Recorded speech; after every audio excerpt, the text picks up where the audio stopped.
So I'm here at Value Village, and one thing that I always see in design magazines that I love are plates on a wall to create a nice display on your wall. So these look really nice in kitchens and dining rooms, you know, when you have that wall probably between two windows and you're not sure what to do when it's long and narrow.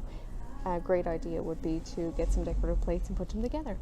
So I put some together here that are different colors but share a same theme in color and look. So here we go. We started off with the large yellow one down the corner and then added the white with the yellow flowers and the black. And as you follow it up, we have the one in the middle with the black with some pink and yellow and blue and green, which allows us to add the other colors as well. Then the gray goes with the white and the black, and then you finish it off with a little decorative one on top.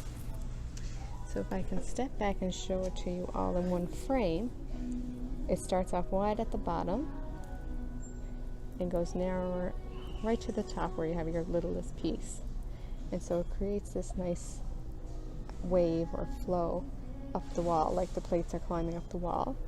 And they're all different plates and different styles, but because they all have similar color schemes in them, you can go from one plate to the next without it looking too cluttered.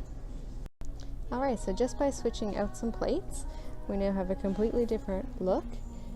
This one with more reds and yellows in it. And again, we have the same 3 plates on the bottom. We just switched out to this songbird one, which again has multiple colors, so you can add anything to it. And we picked up the red and yellow in this plate here with a gold trim.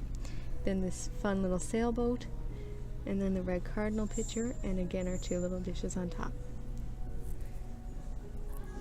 And we have the wide at the bottom, and it gets narrower just like it floats, just like bubbles floating up the wall to the top.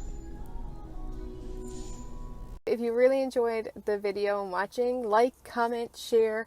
Tell me if there's any ways that you save you money, or if there's any tips that you want to know about home decor or home decorating. If you have any questions, anything, leave a comment and let me know you're watching. I'd love to hear from you. Thanks.